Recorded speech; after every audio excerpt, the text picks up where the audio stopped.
네, 안녕하세요. 해커스 한국사 안지영입니다. 해커스 한국사 능력 검정 시험 2주 합격 기본편 진행하고 있고요. 우리 근대사 파트로 넘어와서 개항기 이후에 어떤 일들이 있었는지 보고 있습니다. 지난번에 흥선대원군의 개혁과 서구 세력이 들어오는 그런 걸 좀 봤는데 그 뒤로 이제 더 복잡한 일들이 일어나게 돼요. 왜냐면 개항을 하고 나서 개항을 해가지고 서구 문물을 받아들이는 게 필요하다는 그런 흐름이 생기게 되는데 이걸 개화라고 합니다. 항구를 열었으니까 새로운 문화가 들어오겠죠. 그러면 문물을 서로 교류하면서 새로운 걸 받아들여서 발전을 해야 된다. 이런 사람들이 또 등장을 하게 되거든요. 그리고 그 당시에 우리가 이제 개항을 했을 당시에 그게 가능했던 거는 그 서구 세력의 무력이 무섭고 일본의 무력이 무섭고 이런 것도 있겠지만 기본적으로 고종이 가지고 있는 생각은 흥선대원군이랑은 조금 달라요. 좀 젊어서 그랬을 수도 있고 아니면 좀 보는 게 달랐을 수도 있죠. 그 고종의 눈에는 이런 어떤 서구의 과학기술이나 이런 발전된 문물 같은 거를 잘만 쓰면 더 좋은 쪽으로 갈 수 있다고 생각을 했겠죠. 군주로서 그런 생각할 수 있죠.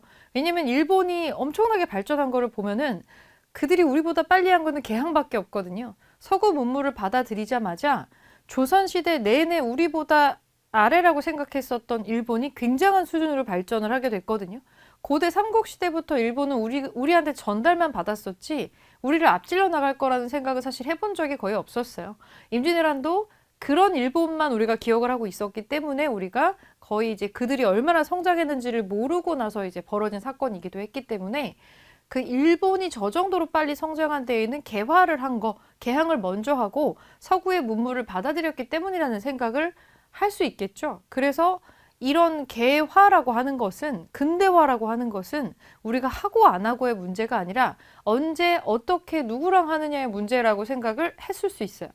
이거는 약간 흐름 같은 거죠. 우리가 막는다고 막아지는 게 아니고 이런 것들은 지금 흐름상으로 돌아가고 있는 서구의 어떤 기술 같은 거, 과학과 기술의 발전이라고 하는 건 막는다고 막아지는 게 아니죠. 그걸 잘 어떻게 받아들이면 되지 않을까? 그리고 우리가 먼저 주체적으로 개화를 할 수도 있지 않나? 이런 생각을 좀 하게 됩니다. 필요하다고 느끼는 거죠. 이런 게 흥선대원군이랑 좀 달랐어요. 그래서 쇄국 정책을 끝내고 문물을 여는 방식으로. 근데 이거를 활짝 열은 건 아니고 굉장히 소극적으로 합니다. 그리고 여러 번의 실패를 거듭을 하게 돼요. 그래서 초반에 지금 개화 정책을 추진했었던 초창기 개화를 할 때의 그 고종은 굉장히 젊은 청년이에요. 뭐든지 할 수 있을 것 같은 이제 막 내가 친정을 시작했고 이땐 아직 명성황후도 살아 있었고 든든한 조력자들이 있는 상태에서 내가 인재를 적재적소에 써가면서 할 수 있다 이렇게 생각을 했을 수 있습니다. 그 일본이 메이지 유신에 성공하면서 개화를 성공하거든요. 근대화를 성공하는데 그 메이지 천황하고 고종이랑 아마 나이가 같을 거예요. 같은 시대예요. 그래서 그들이 처음에 군주가 됐을 때에는 국가의 상황이라고 하는 게 아마 엇비슷했거나 우리가 조금 더 나았을 수 있는데 어느 틈에 이쪽이 한참을 앞질러 버린 거죠. 그래서 고종도 아마 마음속으로 좀 급했을 수도 있고요. 그래서 개화 정책이라고 하는 거를 이런 사람들 그런 말을 좀 받아들여가지고 수용을 하고 추진을 해 나가게 됩니다. 그래서 보면은 초창기에 우리 스스로 개화 정책을 추구했었던 가장 첫 파트예요. 이쪽이. 그래서 어떻게 했느냐? 이거 필요하다. 그래서 개화 세력이라는 게 있어요. 누군가 이런 얘기를 하는 인력풀이 있겠죠. 인재풀이 있는 건데 초기 개화파들은 어떻게 형성이 되냐면 아무래도 이걸 먼저 접한 사람들이 눈이 트이기 쉽지 않겠어요? 그 청나라에 왔다 갔다 하는 사람들 중에 통역사로 왔다 갔다 하는 사람들, 중인들, 여기 역관이라고 나오는 이 사람들이 제일 발전된 걸 가장 먼저 보는 사람들 중에 하나입니다. 특히 이제 보면은 중인 출신으로 통역관 출신으로 오경석이라는 역관이 청나라에서 이런 것들을 들여와요. 여러 과학 기술 같은 것들, 발전된 문물 같은 걸 실제로 눈으로 볼 수 있는 뭔가를 가지고 들어오게 되고 이거를 보고서 감화받은 사람들이 생겨나게 됩니다. 이런 사람들을 다 묶어가지고 개화파라고 부르는 거죠. 박규수 그리고 이런 사람들 그리고 이 사람들 밑에서 성장한 젊은 똑똑한 그러니까 인재이자 영재들이죠. 난다긴다 하는 사람들 중에서 똑똑한 사람들이 등장하기 시작해요. 대표적으로 김옥균과 박영효 등등이 있습니다. 그래서 1880년대에 우리가 개화 정책을 했을 때 이런 능력 있는 인재풀들이 확 이제 들어오는 그런 시점이에요. 그래서 이 사람들을 양쪽에 두고 가까이 하면서 고종이 개화 정책을 추진을 하게 됩니다. 그들의 아이디어를 최대한 많이 받아들여 가지고 적용을 시켰던 시기라고 볼 수가 있는데, 개화 정책을 하려면 이거 중심 기구가 있어야 돼요. 그래서 어떻게 했냐면 이거 초기 개화 정책이에요. 이거를 맡아서 우리는 개화 정책이라는 걸 맡아서 하는 데가 아예 없었기 때문에 새로운 관청을 기구를 하나 만들게 됩니다. 그게 통리, 기무, 아문이에요. 그래서 이전과는 색다른, 완전히 다른 거를 해야 되는 시점이라서 요거를 딱 설치를 한 다음에 이거를 총괄하는, 그러니까 요런 모든 개화 정책을 총괄하는 기구예요. 요거를 설치했다. 이 소속은 뭐냐면 외교 파트가 있을 것이고, 개화를 담당하는 외교 파트가 있고, 군사 부분도 이전과는 좀 달라져야겠죠. 군사 부분, 그리고 통상 부분 등등등 12개의 카테고리로 세분화가 돼서 개화 정책을 카테고리별로 진행을 하는, 나름 체계적으로 출발을 했어요. 그리고 굉장히 포무도 당당하게 뭘 하냐면, 우리도 이제 90군데 가지고 안 된다 이거예요. 신식군대 필요하다. 그래서 말도 많고 탈도 많았던 별기군이라고 하는 걸 창설을 하게 됩니다. 신식군대인 별기군을 창설을 했고요. 조총을 가지고, 총을 가지고 이제 쏘는 최신 무기로 무장한 군대인데, 그 양반 자제들만 선별해서 뽑는다던가 하는 그런 차별이 이미 선별 과정에서부터 들어가고 있었고, 이 근대적인 훈련이라고 하는 게 교관이 일본인이에요. 또 여러 과정에서 이런 일이 좀 복합적으로 벌어지죠. 그리고 이들의 어떤 대우는 매우 좋은 반면에, 이런 식으로 군대를 새롭게 창설을 하면 여기에 들어가는 인건비하고 그런 돈이 엄청나겠죠. 무기도 사야 돼. 이 사람들 월급도 줘야 돼. 교관도 모셔와야 돼. 운동할 장소 만들어줘야 돼. 돈이 한두 푼 드는 게 아니거든요. 근데 우리의 재정 상태는 똑같은데 돈이 들어가는 장소를 이렇게 많이 만들어버리면 이 저울이 어딘가에서 빼서 가지고 오는 거거든요. 90군데들은 굉장히 이제 홀대받기 시작한 거예요. 녹봉도 막 밀리고. 근데 회사에서 월급이 밀리는 건 정상은 아니죠. 이거는 이런 과정으로 돌아가진 않아요. 회사가, 그 나라가 녹봉을 밀린다? 이건 말도 안 되고 중간에 누가 가져가는 거죠. 중간에 이런 부정부패가 일어나고, 근데 이쪽에는 그런 거 없이 따박따박 뭐가 들어가는 이런 상황들이 지금 지속되면서 어딘가 골마 터지기 시작을 해요. 포부도 당당하게 시작은 했지만 너무 새로운 거를 갑작스럽게 시작해서 그런지 이것들이 매끄럽게 막 돌아가지는 않습니다. 근데 시도는 되게 복합적으로 많이 했어요. 그래서 그때 고종 생각은 우리 아무것도 모르지 않느냐. 아무것도 모르니까는 저기 일본이 하는 것도 좀 보고서 배워서 한번 갖고 오고, 저기 청나라에도 사람 좀 보내가지고 걔네 뭐 하나 한번 보고, 저기 미국에도 가서 한번 보고 와라 하면서 이제 젊은 인재들을 뽑아가지고 이렇게 유학생도 보내고 사신도 보내고 하면서 발전된 뭔가를 벤치마킹을 하려고 많이 노력을 해요. 그래서 설치한 것들이 뭐가 있냐면, 우리보다 먼저 근대화를 한 국가가 일단 아시아권에서 청나라도 발전돼 있으니까 청나라하고 일본이 있죠. 여기 보면은 기기창이라는 걸 설치를 해요. 이거는 근대식 무기를 제조하는 공장인데 그 청나라의 기기국이라는 거를 모티브로 만든 거예요. 그래서 이제 요거를 벤치마킹을 했고, 자, 이제 인쇄 담당하는 출판 관련된 것도 필요하다. 그래서 방문국 같은 거 만들고 여기서 이제 신문 같은 거 나중에 발행하는 거죠. 그리고 이제 화폐, 근대식 화폐 같은 거 발행을 하는 전환국 필요하죠. 화폐라고 하는 건 한꺼번에 바꿔줘야 되는 거거든요. 조금 하는 게 아니라 일시에 걷어들이고 전체 교체를 해줘야 되는 거다 보니까 당연히 중심 기관이 필요합니다. 그래서 할 거에 한두 개가 아닌데 이전과는 다른 것들이 막 생기게 되는 거죠. 그래서 기존에 우리 조선을 움직였었던 중심 행정기구, 의정부하고 육조가 있어요. 이거랑은 또 별개예요. 이거랑은 별개예요. 그럼 가만히 생각을 해보면 의정부와 육조에 소속된 기존 관리들은 별로 안 좋아하겠죠. 통리기무안문. 그러니까 개화파와 개혁파가 아닌 보수파들이 이제 대립을 또 하게 되는 그런 상황들이 계속 벌어진다는 거죠. 이 카테고리에서 흥선대원군은 보수파라고 봐야겠죠. 그렇게 생각을 좀 해주시고, 우리가 다른 나라 거를 배워서 기본적으로 하는 거였기 때문에 사절단 파견이 굉장히 디테일하게 이루어집니다. 강화도 조약을 맺고 나서 일본에 수신사 보냈다 그랬죠. 자, 수신사를 보내요. 1차 김기수라는 사람 갔다 오고 2차로 김홍집이 갔는데 요 문제에 조선 책략을 들여옵니다. 조선 책략을 들어오고 이것 때문에 국내에서 난리가 났다 그랬죠. 아니 뭐 생뚱맞게 갑자기 러시아가 미국 드립이냐, 미국 어디 있는 나라인데 하고 난리가 나서 이거야말로 진짜 해서는 안 돼. 저런 오랑캐들하고 이렇게 친하게 지내는 거 말도 안 됩니다 하면서 굉장히 반감을 심하게 샀던 책이에요. 이거 쓸데없이 뭐 이런 걸 갖고 들어오냐. 그래서 수신사라고 하는 공개적인 사신단을 보내지를 못하고 하지만 궁금은 하다. 일본이 지금 뭘 하고 있는지. 그래서 고종이 몰래 보내요. 몰래. 암행어사 마냥 몰래 보냅니다. 그게 조사시찰단이에요. 너무 국내의 반대가 심해가지고 박정량하고 홍영식이라는 인재들 딱 뽑아가지고 암행어사 형태로 몰래 보내요. 이 사람들도 배 타기 전까지 본인이 뭘로 임명되는지 몰라요. 그냥 부산에 가서 그 밀봉된 그 밀지를 거기서 따는 거예요. 그러면 거기에 블라블라 써있죠. 이 상황이 지금 이러니까 가서 네가 보고 들은 거 다 써가지고 나한테 보고는 하는데 주변에 들키지 말고 그냥 몰래 해라 라고 이제 써있는 거죠. 그렇게 넘어간 사람들이 조사 시찰단으로 가서 일본의 발전된 경제나 정치나 이런 것들을 다 소상히 적어가지고 고종에게 보고를 하게 되는 거고요. 청나라에 파견했던 게 영선사입니다. 일단은 기술을 배워 오려고 보냈고요. 사절단이면서 유학생들, 젊은 애들 좀 보내가지고 배워서 데리고 들어오게 합니다. 그래서 기기창을 영선사가 파견되고 나서 이제 요거를 만들게 되는 요런 순환으로 지금 들어가게 되고요. 미국으로 보낸 게 보빙사입니다. 미국으로 보빙사를 보내서 요 조미수호 통상조약 우리가 서양 국가랑 최초로 미국이랑 체결을 하죠. 그래서 이제 조선으로 미국 공사를 파견을 해준 데 대한 감사로 우리도 요거를 보낸 거고요. 사절단이에요. 그래서 대통령도 만나고 우리 사절단이 미국 대통령 만나는 장면이 신문에 대문짝만하게 실리죠.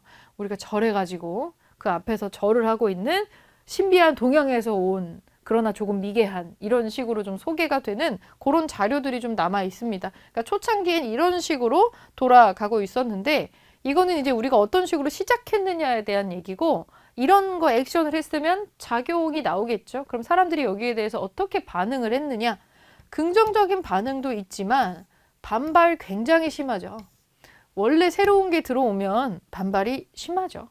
그리고 새로운 게 들어왔다는 건 이전에 옛날 거가 없어질 수도 있다는 거니까 누가 자기 밥그릇 없어지는 걸 좋아하겠어요. 그런 건데 개화 정책에 대한 굉장한 반발이 일어나게 됩니다. 위정척사 운동. 이 위정척사가 뭐냐.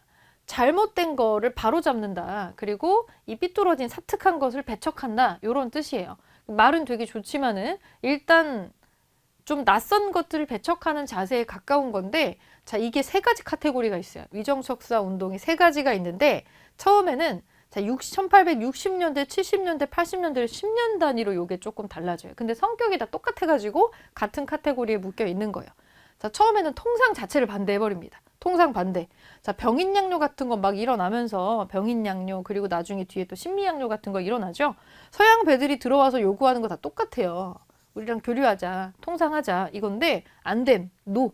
이 서양 오랑캐랑 통상하면은 그들이 갖고 있는 나쁜 것들 다 들어온다. 절대 안 된다. 하면서 처음에는 맹렬하게 통상 반대 운동을 합니다. 이거 다 선비들이에요, 선비들.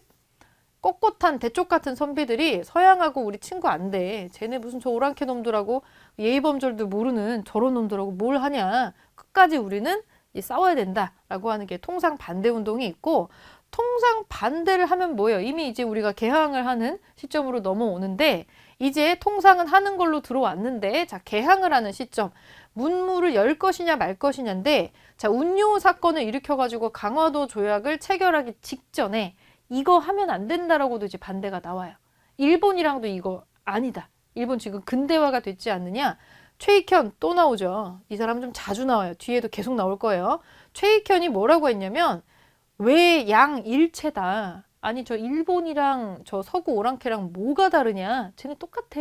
그러니까 실제로 우리가 서구 배척하잖아요. 일본도 배척해야 돼. 똑같으니까.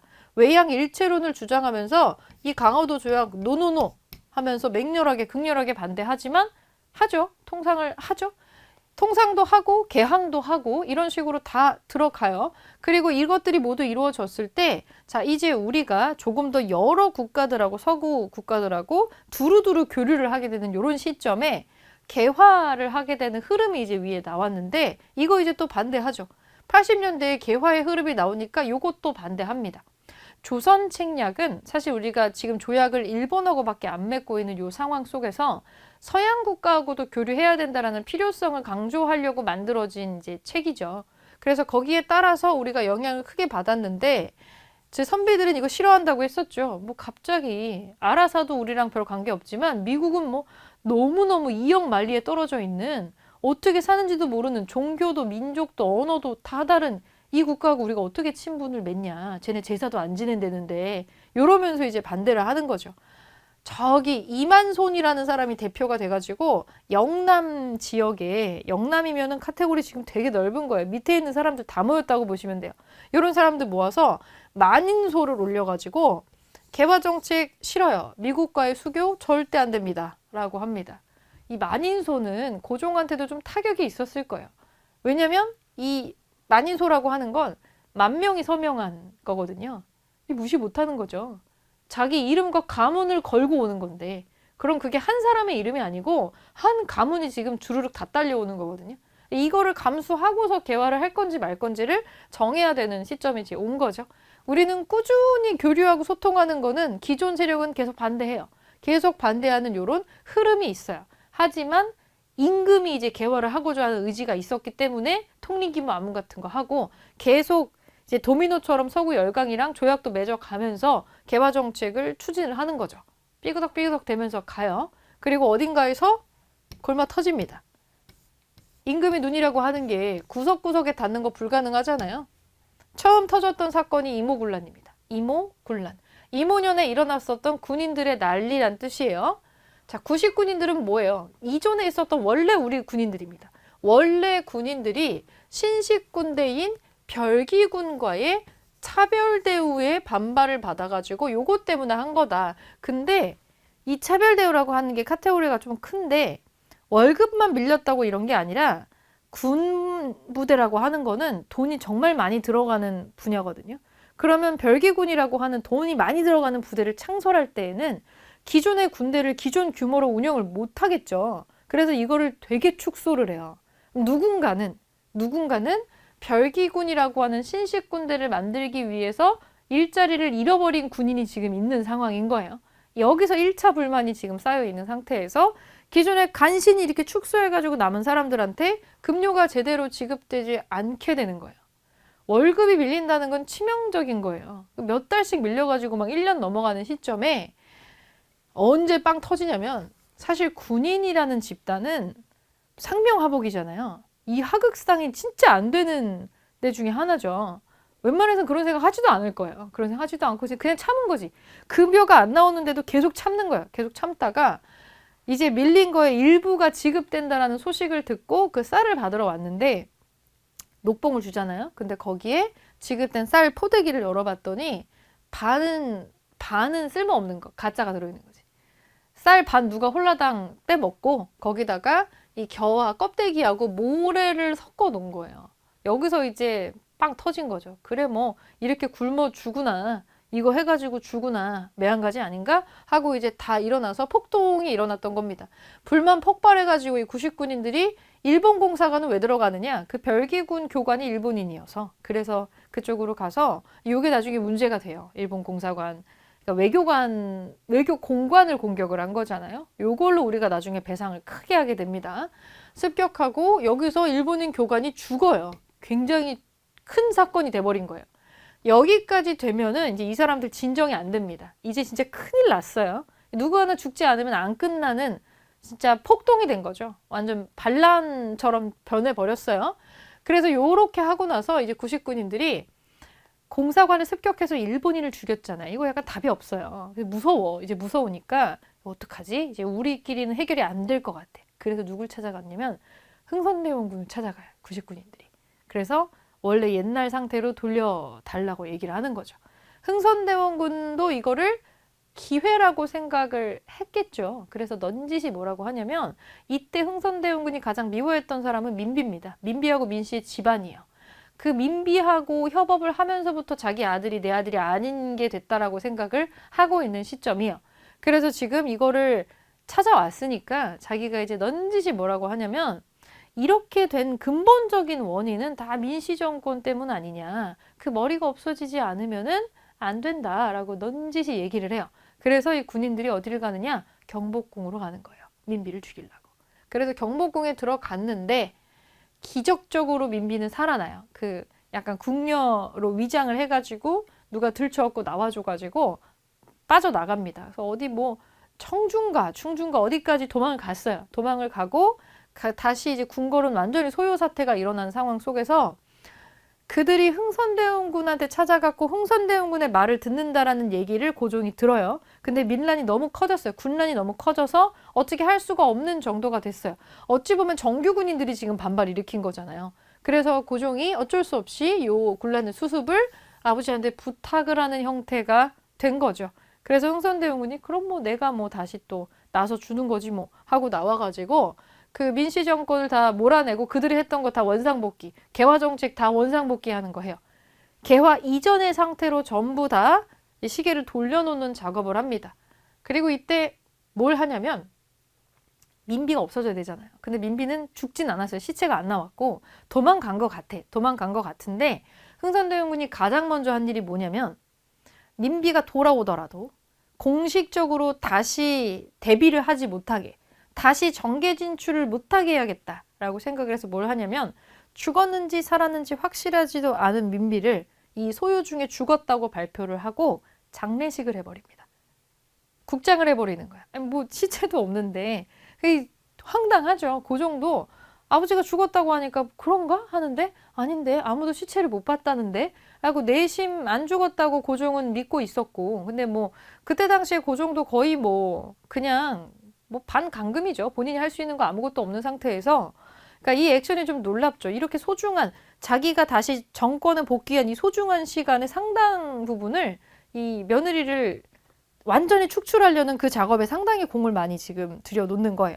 굉장히 둘이 사이가 안 좋기도 했었고 그래서 이제 민비가 저기 어딘가에서 피난처에서 본인 장례가 치러진다는 얘기를 또 듣죠. 부들부들했겠죠. 왜냐면 이렇게 높은 사람들은 공식적으로 죽은 것으로 처리가 되는데 나중에 뿅 이렇게 등장할 수가 없을 거라고 본 거예요. 그러니까 실제로 등장하더라도 그 사람이 진짜 민비인지 아닌지 증거 있어 이런 얘기가 이제 나오는 아마 그런 거를 노린 것 같아요. 실제 왕비 얼굴을 누가 알겠어요. 실제로는. 그러니까 정치적으로 완전히 죽여버리려고 한 거죠. 아니면 어딘가에 살아있는 민비한테 너 나오면 죽어 이렇게 얘기한 걸 수도 있고 그런 식으로. 그래서 민비가 피난을 가 있다가 이 사람도 보통은 아니니까 이거 내 힘으로 이거 안 되겠네. 그래서 거기서 청나라에 편지를 씁니다. 요청을 해서 우리가 지금 난이 일어났는데 폭도들이 나와가지고 밀란이 일어났는데 도와줘라. 이걸 의리로 도와주지 않았겠죠. 기브 앤 테이크 해야지. 그때 청나라가 우리 왜 도와줬냐면 원래 청나라는 우리를 자기네 어떤 속국이라고 생각을 하고 있었는데 강화도 조약에 1번 조약 뭐였는지 기억나시죠? 청나라하고 조선은 별개다. 너네 자주 독립국에 우리 거기 사인했잖아요. 그러면서 일본이 청나라한테 너네 이제 선 넘지 마라. 여기 이제 우리가 먹는 거야. 이런 식이 돼버리고 나니까 아주 지금 기분이 안 좋았던 상황에 그러니까 조선에 대한 종주권이나 이런 권한이 대폭 이제 줄어들어가지고 청나라도 이게 굉장히 마음에 안 드는 시점이었거든요. 다시 영향력을 키울 때가 왔다고 본 거예요. 저 일본 애들 진짜 짜증났는데 이때구나 싶어가지고 군대를 보내요. 어떻게 해주냐. 민비하고 약속된 거는 앞으로 우리가 친청 정권을 할 테니까 나를 좀 다시 복귀할 수 있게 도와줘라. 가장 걸림돌이 되는 건 흥선대원군이죠. 얘네도 보통 아닙니다. 청나라 군대가 오더니 이 난을 진압을 하고 흥선대원군을 청나라로 납치합니다. 얘네도 정상은 아니에요. 그런 왕의 아버지를 납치를 해서 거의 한 3년? 청나라에 한 3년 정도 억류가 되어 있었어요. 왔다 갔다 하는 편지도 다 뜯어보고 그랬다고 하니까 이제 정치적으로 완전히 복귀를 못하게끔 이제 잡아 놓은 거죠. 민씨 정권이 다시 들어가게끔 뭐 난리가 난 거죠. 지금 여기 안에서 난리가 지금 나고 있고 그래서 청나라 군대가 들어와요. 여기서 여러분 상식적으로 생각을 해보세요. 우리나라 내부에 문제가 트러블이 터졌는데 외부 세력한테 도움을 요청해요. 그럼 당연히 거기에 예속되는 뭔가가 있지 않겠어요? 공짜는 없으니까 세상에 기브 앤 테이크가 뭔가 나왔겠죠. 결과적으로 우리는 아무것도 남는 게 없었는데 일단은 이 난을 통해서 일본은 일본대로 우리 피해받았어 라고 주장을 해요. 그리고 청나라가 들어와서 영향력이 확 커져버렸으니까 일본도 얼마나 짜증나요? 우리가 다 만들어놨는데 이제 조선을 우리의 디딤돌로 쓰려고 지금 잘 만들고 있었는데 갑자기 청나라 쑥 들어오니까 짜증은 짜증대로 나고, 그래서 뭘 했냐면, 야, 너네 우리한테 배상해야 되잖아. 지금 일본 공사관 공격했잖아, 너네가. 하면서 일본이 또 난리를 쳐가지고 재물포 조약을 맺어요. 조선 정부 우리한테 배상해. 우리 공사관 홀라당 탔지? 그리고 봐봐. 일본 공사관에 니네 폭도들이 난입해가지고 우리 외교 교관 죽었다, 우리. 이런 일이 있을 수가 있냐? 우리 자국민 보호해야 된다. 그러니까 일본인 군인이 주둔하는 거 너네 허용해줘. 이제 군대까지 들어와요. 이거 막을 명분이 없어요. 그러니까 일본 공사관에 주둔하는 경비병이라고 하면 군부대가 뭐 얼만큼 들어와도 우리가 명분이 없어지는 거예요. 이거 오케이 하는 조약을 맺은 거예요. 재물포. 돈도 엄청 뜯겼습니다. 이 공사관 다시 지을 돈 너네가 다 내놔. 이러면서 돈도 엄청 많이 가져가고요. 이게 일본이랑 맺은 거고, 일본이랑. 그러면 청나라는 어떻게 됐을까? 확실한 거 가지려고 하겠죠. 확실한 거. 확실하게 조선은 우리의 속국이야 라고 하는 걸 문서로 증명받고 싶어 합니다. 그래서 청나라가 요구하는 것은 조선과 청나라, 상민, 수륙, 무역, 장정. 이름이 조금 길기는 하지만 조선을 청나라의 종속국으로 아예 문장으로 거기에 써놨어요. 강화도 조약이랑 완전히 대비되는 내용으로 써놨고, 청나라 상인의 내지 통상권을 최초로 규정함. 이것은 또 무슨 소리냐? 그동안은 개항장에서만 청나라 상인이 활동을 할 수 있었는데 이제 육지로 들어올 수 있다는 얘기예요. 그러면 원래 우리나라 내륙에 있었던 상인들 상당히 타격받겠죠. 우리나라 상업이 엄청 타격받는 내용인데 뭐 어쩌겠어요. 이거 이렇게 도움 요청했는데. 그래서 이 조약을 여기에 또 맺게 됩니다. 이거 청나라랑 한 겁니다. 당연히 청나라 입김이 엄청 커져가지고 내정 간섭을 보통 하는 게 아니에요. 감나라, 떡나라가 되게 심해집니다. 그래서 청나라 군대가 조선에 여기도 상주를 하고요. 너네 또 뭔 일 터질지 모르잖아. 우리 지켜줄게. 지금 난리가 났죠. 일본 군대 들어와. 청나라 군대 들어와. 지금 일촉즉발의 상황이고 내정 고문도 내친 김에 보냅니다. 내정 고문 보내고 독일 사람으로 친청 쪽의 사람이었던 멜렌도르프라고 있어요. 외교 고문으로 또 보내요. 조선에 파견을 합니다. 감시자가 많아졌네요. 지금 결과적으로 우리는 그냥 CCTV만 설치가 됐어요. 우리가 할 수 있는 거 반경이 되게 줄어들게 되고요. 근데 민씨 정권이 일단은 복귀를 해야 되니까 팔다리를 몇 개 내어주고 다시 몸통이 들어왔다라고 보시면 될 것 같습니다.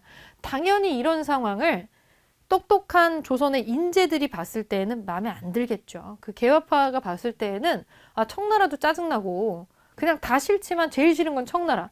쟤네는 언제까지 우리를 자기네 속국이라고 저러고 있냐? 아, 진짜 짜증난다. 우리가 발전을 못하는 건 다 청나라 때문이다. 이렇게 생각하는 사람들이 나오는 거예요. 주로 누가 그러겠어요? 뭐 적합한 예는 아니지만 뭐 우리가 뭐 꼰대라는 말을 쓰잖아요. 그 똑똑한 젊은 청년 개화파들한테는 청나라 아주 짜증나 죽겠는 거죠. 저 늙은 저 외국 저 청나라 저 꼰대들 저거 어떡하지 저거? 이런 식으로 생각을 하게 돼서 야, 이거 봐봐봐. 서서히 개화를 하면은 이게 안 되잖아. 실패했잖아. 이거 한꺼번에 바꾸지 않으면 안 돼. 뭔가 상전벽해 수준의 변화가 있지 않으면은 이거 못한다. 이런 생각을 하게 되는 거예요. 젊어서 그럴 수도 있겠죠. 이런 걸 생각하는 거가. 굉장히 급진적인 쪽의 개화를 생각했었던 사람들이 있는데 그래서 터진 게 이제 또 요 사건이에요. 이모군란이 발발하고 나서 2년이 채 지나지 않은 시점에 또 요 사건이 터집니다. 요게 터진 거는 배경이 어땠냐면 자, 국내 상황이 청나라 내정 간섭이 너무 심해.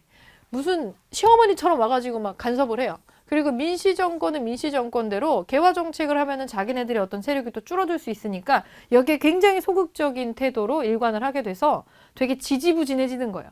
우리 초반에 좋았는데 뭐 되는 것도 없고 난리고 그리고 이들은 이제 자기네들의 기득권을 지키는 거에 조금 더 예민하게 반응을 하게 되어 있는 그런 상황이에요. 그래서 아, 이렇게로는 죽도 밥도 안 된다. 이거 뭐 한 번에 이거 해버려야지.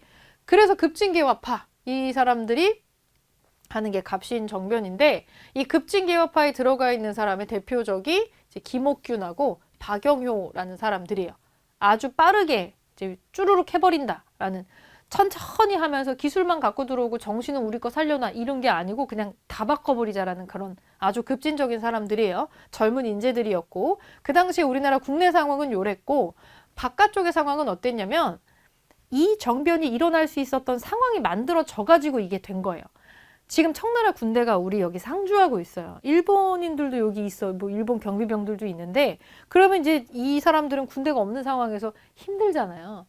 우리가 지금 뭐 이 젊은이들이 뭐 군대가 있는 것도 아니요, 돈이 있는 것도 아니요. 그래서 청나라 군대 저거 엄청 많은데 쟤네들 우리가 다 상대할 수 있나? 우리 군대 없는데 이렇게 생각을 하면서 어떻게 했냐면 여기서 이제 이들의 첫 번째 패착은 일본을 너무 믿은 겁니다.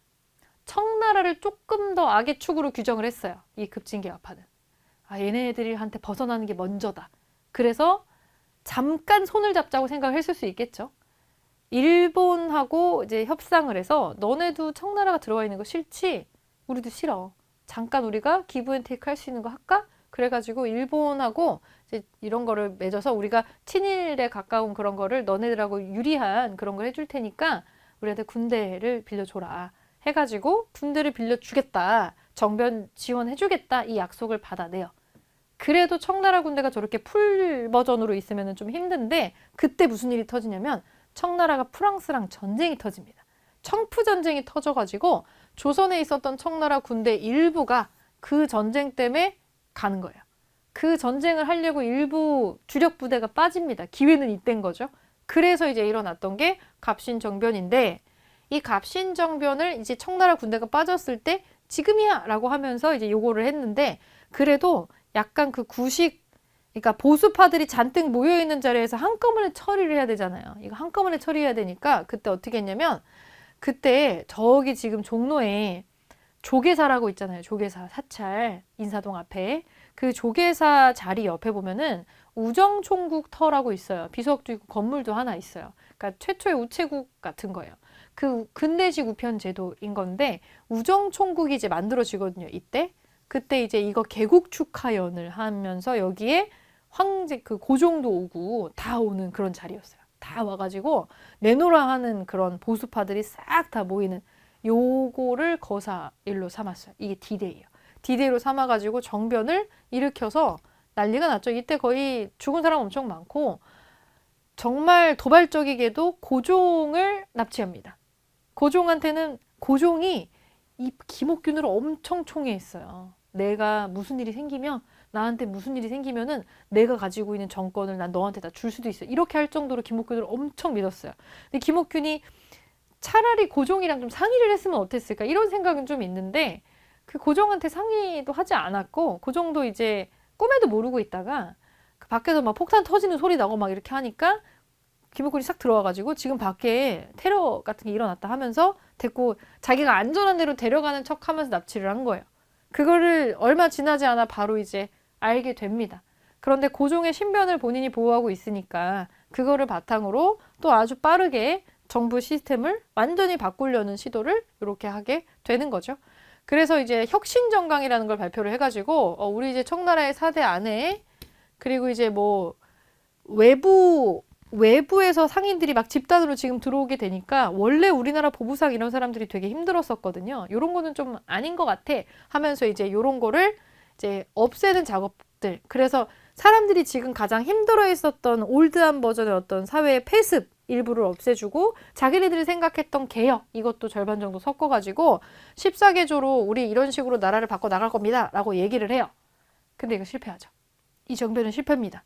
왜 실패했냐면 정변을 일으키면 일본 공상원에서 군대를 싹 보내주기로 했었는데 안 줬어요. 군대를 보내주지 않아서 청나라 군대가 이 소식 듣자마자 뭐야 이건? 하고 바로 군대 다시 파견하거든요. 그래서 청나라 군대가 다시 들어왔을 때 이거에 맞붙을 군대가 오지 않아서 패배합니다. 3일 만에. 그래서 우리 갑신정변 뭐라 그러죠? 3일 천하라고 하죠. 배신한 거예요. 일본이 배신을 했어요. 우리 뭐 아무 상관없는데 너네가 한 거잖아. 하면서 이것도 우리의 내란으로 끝나게 됩니다. 그러니까 실제로 일본이 도와줄 생각이 있었는지 없었는지는 잘 모르겠어요. 이때 죽은 사람도 뭐 어마어마한데 김옥균은 일본으로 도피하죠. 도피 생활을 거의 10년 정도 합니다. 근데 김옥균에 대한 고종의 분노가 정말 말도 못해가지고 내가 널 그렇게 믿었는데 날 이렇게 뒤통수를 쳐? 외세를 끌어들여? 일본을 끌어들여? 이러면서 이제 김옥균에 대한 분노가 막 하늘을 찔러가지고 김옥균의 집은 거의 역적 집안이 돼서 난리가 났죠. 싹 다 죽었는데 1년 정도 있다가 풀어줬어요. 역적 집안 하는 거는 풀어주기는 했지만 그럼에도 불구하고 이제 김옥균 아니다. 김옥균은 그 10년 동안 그 수배령이 내려지고 고종이 암살자까지 써가면서 김옥균 죽이려고 했어요. 그래서 일본에서 김옥균이 몸을 피하면서 되게 힘들게 살았는데 계속 그렇게 옹크려 있을 수가 없으니까 뭐 이제 해보려고 상하이로 넘어갔을 때 이제 위치가 들통나가지고 거기서 죽어요. 고종이 보낸 암살자한테. 그리고 10년 만에 시신이 이제 들어오는 거죠. 시신이 들어왔을 때 고종이 그때까지도 분이 풀리지 않아가지고 죽은 김옥균의 시신을 능지를 또 합니다. 그래서 그거를 또 사람들한테 또 다 보게 효수도 다 하고 보여주고 그리고 나서 김옥균 죽고 나서 그렇게 처참하게 이제 능지 당하고 나서 그리고 한 1년 있다가 집안의 죄를 벗겨줬을 거예요. 그때는 이미 김옥균 집안이라고 하는 것은 뭐 아무것도 안 남아있는 시점인 거죠. 그래서 이제 김옥균에 대해서 우리가 별 내용이 없는 것이 이때 집안이 거의 멸문당하다시피 했기 때문에 이런 식으로 그리고 또 여기로 배신했으면서 또 조약은 체결해 가요. 한성조약도 맺고 뭐 일본도 야 우리도 너네 내란 때문에 우리 피해 또 받았잖아 이런 식으로 하면서 또 조약 체결해 달라 그래 배상금 내놓으라 그래 여기도 지불하고 우리 공사관이 니네들의 반란으로 또 우리는 이렇게 피해를 받았단다 이거 돈 니네가 다 내야 되지 않겠니 하고 돈도 또 엄청 뜯어가고 난리죠. 청나라도 뭐 가만히 안 있었을 거고 그래서 이런 일련의 사건을 겪으면서 청나라나 일본의 내정 간섭은 더 심해집니다. 더. 그러면서 내부 상황은 점점 안 좋아지게 돼요. 자, 이런 사건을 겪으면서 우리가 내부가 어떻게 바뀌냐면 자, 갑신정변 이후에 어떤 스토리가 나오냐? 거문도 사건이라는 희한한 사건이 하나 나와요. 자, 연도를 외우는 건 좋지 않지만 그냥 편의상 한번 보자면 우리가 이모군란이 터져요. 그리고 2년 있다가 갑신정변이 터지는데 요거 일어나고 나서 이제 얼마 안 되는 1년 정도 지나는 요 시점부터 무슨 일이 터지냐면은 청나라가 다시 우리나라에서 이제 영향권을 또 행사를 하겠죠. 갑신정변 실패했으니까.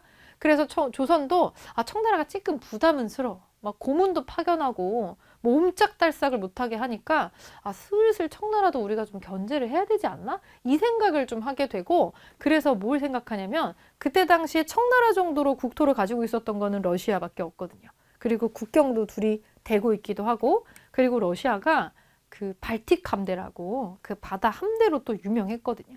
그래서 러시아랑 우리가 조금 이렇게 친분을 다져 놓으면은 여차하면은 또 되게 도움이 되지 않을까 하면서 우리가 러시아하고 뭔가를 하려는 요거를 딱 시도하자마자 누가 또 깜짝 놀라냐면 이 러시아를 경쟁 상대로 생각하고 있었던 영국이 또 화들짝 놀랍니다. 뭐야 갑자기? 얘네 러시아랑 뭐 하려나 보네? 근데 러시아가 영토도 상당하고 군대도 막 어마어마한데 얘네가 내려오면 이제 골치 아프다고 생각을 하게 된 거죠. 영국은 우리나라에서 뭘 크게 하고 있던 건 아니었지만 그래도 조선하고 관계를 좋게 만들어 놓으면서 어떻게 동아시아 쪽에 교두보 같은 걸로 여기도 좀 하고 싶고 그리고 영국이 중국이랑 인도 지역을 지금 다 쫙 잡고 있었기 때문에 뭐야? 이거 쟤네 내려와가지고 우리 식민지 눈독 들이는 거 아니야? 이 생각을 또 하는 거예요. 일단 걔네가 내려오는 게 싫어. 우리하고 친해지는 거는 둘째 치고. 그래서 러시아가 혹시라도 남쪽으로 세력을 넓힐까 봐 얘네들이 화들짝 놀래가지고 뭘 하냐면 우리가 러시아랑 친하게 지내는 거에 상당한 이제 그런 불쾌감을 표시를 하면서 우리나라의 거문도라는 섬을 불법으로 점령을 해요. 거문도 사건이에요, 이게. 그러니까 러시아랑 우리가 관계가 좋아지는 거에 대한 일종의 보이콧을 한 거죠. 그 거문도라는 섬을 거의 한 약 3년 정도 정벌을 하는데 근데 거기서 막 우리나라 사람을 약탈하고 그런 건 아니고 되게 젠틀하게 있었다고 되어 있어요. 근데 막 거문도를 자기네들 마음대로 이름도 붙여놨어요. 포트 해밀턴이라고 해밀턴 섬이라고 자기네들이 막 부르면서 그런 웃지 못할 사건이 있었는데 요 사건이 왜 일어났는지를 보시라는 얘기예요. 이 거문도 사건이 막 암기하면서 역사 공부하시는 분들이 가장 이해가 안 되는 사건 중에 하나라서 이거 물어보면 갑자기 멘붕 되시는 분들 많은데 당연히 안 헤어지죠. 갑자기 튀어나오는 이 사건이.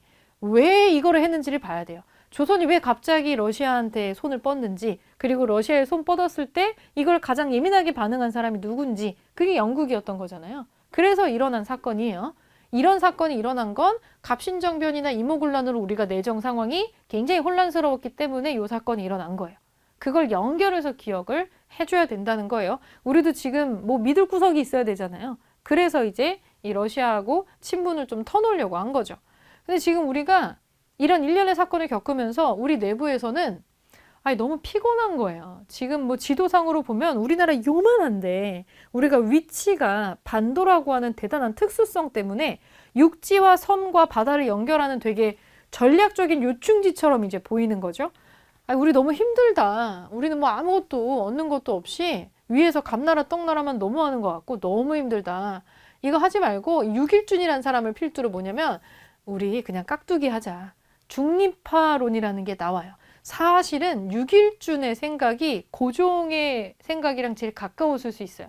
고종이 하고 싶은 것도 이거였거든요. 우리 좀 가만히 내비둬라. 우리 누구 편도 들고 싶지 않다. 이건데 게임 같은 거 하다 보면은 뭐 깍두기라는 게 있죠.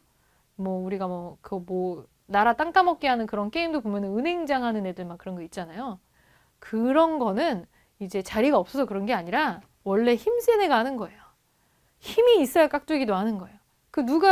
우리는 너 말도 안 들을 거고 너 말도 안 들을 거야. 이게 내가 힘이 걔네보다 세야 가능한 거잖아요. 중립이라고 하는 거는 그냥 우리가 외친다고 되는 거는 아니에요.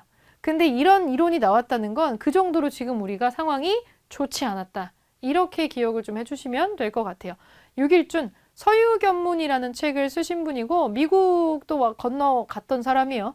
조사시찰단으로 일본에도 갔다 오고 보빙사로 미국에도 들어갔다 왔었던 사람. 이제 이런 것들. 그래서 이 사람이 가장 먼저 이제 개화적인 모습으로 지금 양복 입고 서구식으로 단발한 것도 보이고 있죠. 요거는 이 사람의 이미지가 나왔을 때 이 사람이 어느 시기에 활동했었던 사람인지를 파악하라고 자료가 좀 나왔던 거니까 참고로 알아주시고요. 자, 그럼 이거 문제 어떻게 나오는지 볼게요. 1번. 가에 들어갈 내용으로 옳은 것은 1880년대 조선 정부의 개화 정책. 자, 어떤 가라고 하는 정책의 총괄 기구를 설치를 했다고 해요. 그래서 얘네가 신식 군대 만들고 외교사절단 파견하고 근대 시설 같은 거 만들었더라. 이거 다 초기 개화 정책이잖아요. 통리, 기무, 아문에 대해서 물어보는 얘기가 되겠네요. 나머지 것들은 시기적으로 지금 맞지가 않죠. 교정청 같은 경우는 요거는 이제 나중에 뒷시기에 나오는 얘기고 군국기무처도 이제 갑오개혁이랑 연관돼서 나오는 얘기고 도평의사사는 이건 고려시대 얘기이기 때문에 해당 사항이 없습니다. 그래서 지금 여기 개화정책에 해당하는 기구가 무엇이고 그거를 한 거가 무슨 일들인지를 알고 있느냐를 물어보는 문제예요. 자, 두 번째 문제 보겠습니다. 가나다 학생이 발표한 내용이 일어난 순서대로 옳게 나열하는 것은 그러니까 이거가 기본편에서 나올 수 있는 제일 어려운 수준의 보통은 되게 어려워하는 문제 중에 하나죠. 한번 볼게요. 자, 우리의 주제는 위정척사 운동이래요. 이게 시기별로 조금 다르게 움직이죠. 조금씩. 자, 가를 먼저 볼게요. 최익현이 일본과 서양은 같다는 외양 일체론을 주장하면서 일본과의 수교에 반대하였습니다. 이거 개항에 반대하는 거잖아요. 강화도 조약에 반대했었던 얘기네요. 이거 강화도 조약쯤이에요. 자, 그럼 나를 볼게요. 이항로 등은 서양과의 통상을 반대하는 흥선대원군의 통상 수교 거부 정책, 쇄국 정책을 지지했다. 쇄국 정책이 나오는 시점은 강화도 조약보다 앞선 시기죠. 그럼 얘가 먼저 와야겠네요. 가로 시작하면 안 되겠네요. 순서로 따졌으니까 얘가 먼저 나와야 돼요. 다를 보겠습니다. 이만손을 중심으로 한 영남 지역의 유생들은 조선 책략의 유포에 반발하면서 만인소를 올렸다. 요거 반대했는데 통상 이제 하기로 하고 그리고 강화도 조약을 하고 그리고 수신사 파견해서 수신사가 들고 오는 게 조선 책략이죠. 그럼 순서상으로 요게 1번, 이게 2번, 얘가 3번이네요. 그러면 나, 가, 다가 되겠네요. 그래서 3번으로 찾을 수가 있겠습니다. 어려워 보이지만 순서를 맞추어서 속어로 날아가는 애들이 있기 때문에 써가면서 푸세요. 이걸 머릿속으로만 풀면 되게 헷갈릴 겁니다. 자, 이번에 3번으로 찾으시고 3번 밑줄근 이 사건의 결과로 옳은 것은 결과 이것은 민흥식의 옛 집터 표지석입니다. 구식 군인들이 별기군과의 차별 등의 반발을 하여서 일으킨 이 사건 당시 이모군란이네요. 이모군란. 자, 이모군란, 궁궐을 빠져나온 민비가 피난했었던 곳임을 알려주고 있습니다. 자, 민비가 피난했었던 자리에 지금은 저런 표지석도 지금 서 있나 보네요. 자, 이모군란인 거를 요걸로 여러분들 찾으셨을 겁니다. 자, 이모군란의 결과가 어땠느냐, 요거 이후가 어땠느냐, 그거를 보면 되는데, 집강소가 설치가 되는 것은, 요 집강소는 동학난으로 되는 거죠. 동학농민운동이랑 연결되는 거니까 해당 사항이었고요. 조사시찰단이 파견되는 거는, 요거는 이제 강화도 조약을 맺고 나서 강화도 조약 이후에 이제 수신사 파견했을 때 수신사에 대한 어떤 반발 때문에, 그것 때문에 이제 몰래 보내는 거 생겼다고 했었죠. 요거랑은 연관이 없어요. 외교장각 도서가 약탈되는 거는 병인 양요하고 연결되는 얘기고요. 청의 내정 간섭이 심화되었다. 그쵸, 이건 결과로 볼 수 있겠죠. 이거 우리가 해결해달라고 SOS를 청나라에 쳤으니까 청나라가 도와주면서 기브 앤 테이크로 내정 간섭을 상당히 심하게 하게 되죠. 4번. 자, 마지막 문제 보겠습니다. 밑줄 그은 비상수단에 해당하는 사건으로 옳은 것은 나라를 어지럽히는 신하를 살해하고 국왕을 보호하여 정령의 남발을 막을 수밖에 없었다. 그러므로 희생을 무릅쓰고 비상수단을 쓰기로 결심한 것이다. 홍영식 무의를 총괄한 제1인자, 박영효 실행 총지휘, 서강범 거사 계획 수립, 거사, 김옥균 일본 공사관과의 교섭 및 통역, 서재필 병사 통솔, 이들이 했던 거사가 뭐겠어요? 이거 갑신정변에 대한 얘기네요. 서재필이라고 하는 이름도 들어본 적이 있으실 텐데, 서재필은 이때 20살도 안 됐을 거예요. 굉장히 젊은 나이에 여기에 참여를 해서 집안이 풍지박산 사람 중에 하나입니다. 이때 서재필이 거사를 했을 때 돌이 갓 지났거나 돌이 아직 안 된 갓난쟁이가 하나 있었는데 집안이 거의 망했죠. 서재필만 간신히 살아가지고 미국으로 도망가고 가족들이 다 감옥에 갇혀가지고 고문당해서 죽고 자살하고 남자분들이 다 죽어가지고 그 어머니도 자살하고 며느리가 같이 죽었을 거예요, 아마. 그래서 그 갓난쟁이가 어른이 없어가지고 집에 방치가 돼서 굶어 죽은 걸로 나와요. 그러니까 집안이 거의 망했죠. 여러분들이 서재필이면 나중에 돌아오겠나요? 안 올 것 같은데 이 사람은 왔어요. 나중에 정말 죽도록 고생해서 미국에서 의사도 되고, 저 같으면 다 잊어버리고 거기서 새 출발했을 것 같은데 나중에 우리나라가 좀 더 심각하게 안 좋은 상황이 됐을 때 고종이 서재필한테 이제 미국 시민권을 획득한, 그러니까 미국인 서재필에게 들어와서 나 좀 도와줄 수 있겠냐. 신문사 하나 만들고 싶은데 조선인이 하면은 일본이 검열하고 복잡할 것 같다. 그 너 미국인 신분으로 네가 좀 해줘라 하면서 요청을 하고 그걸 들어줍니다. 그건 고종을 용서했다기보다는 진짜 아무것도 없이 혈혈단신으로 갔거든요. 근데 아무것도 없고 그때는 영어도 잘 못할 때인데 가가지고 이제 자기한테 미국이 보여준 그 호의, 그리고 특히 미국의 그 종교 단체를 중심으로 굉장히 많은 서재필한테 도움이 들어오는데 이 나라 국민이 너무 부러운 거, 미국 사람들이. 이런 시스템 하에서 국가의 보호를 받는, 미국인의 범주 안에 들어가기만 하면 어떤 수를 써서 자국민을 보호해주는 이 미국의 시스템에 진심으로 부러움을 느끼고, 이 사람은 우리나라 사람이니까 조선 사람들 불쌍한 거죠. 누리고 있지 못하는 거. 아마 그것 때문에 오지 않았나 싶어요. 그런 식으로 도움을 주기 위해서. 왜냐면 뭐 이거는 시험하고 상관이 없는 얘기지만 서재필이 고종을 용서했냐 안 했냐, 우리나라에 대한 어떤 앙금이 없냐 아니냐에 대해서는 그건 뭐 본인만 알겠지. 본인만 알겠지만 성년이 될 때까지 한국에서 살다가 넘어간 거잖아요. 그럼 한국말 할 줄 알겠죠. 근데 서재필은 한국이 다시 나중에 독립신문사 사장 자격으로 미국인 서재필로 귀국했을 때에는 한국말을 다 까먹은 척을 했어요. 영어로만 소통했어요. 통역에 데리고 다니면서 슈라슈라 영어로만 얘기하고 서재필이란 이름도 쓰지 않았습니다. 필립 제이슨이라는 미국 이름만 가지고 소통을 했어요. 이건 아마 고종에 대한 어떤 앙금이 완전히 없어졌다고 보기 좀 힘든 것 같고, 조선인으로서의 본인의 아이덴티티는 지워버렸죠. 그냥 인권적인 측면에서 우리나라 사람들을 돌보러 들어왔다라고 보여지기도 해요. 그래서 서재필이 고종을 다시 대면을 했을 때 원래 우리나라 같으면 절하겠죠. 근데 절을 안 하고 이렇게 악수를 해가지고 사람들이 저 이렇게 했는데 고종이 냅둬 하고 그냥 악수를 했다라고 나와요. 그래서 나 한국말 너무 오래돼서 까먹었어 해가지고 영어로만 얘기했는데 나중에 광복되고 나서 한국말로 연설했어요. 안 까먹은 거죠. 예, 그거는 고종에 대한 어떤 소소한 복수가 아니었을까? 국가에 대한 그렇게 생각을 해볼 수가 있겠는데 이 3.1천하가 실패하면서 이들의 인생은 전부 다 꼬였다고 봐야죠. 전부 다 꼬였고 이 김옥균 말도 못하고 요 갑신정변으로 인해서 그러니까 이들도 이것이 목숨을 걸어야 되는 거라고는 생각을 했을 거예요. 너무 다들 젊었고 어찌 보면 순수했고 이걸 진짜 일본이 도와줄 거라고 믿었는지.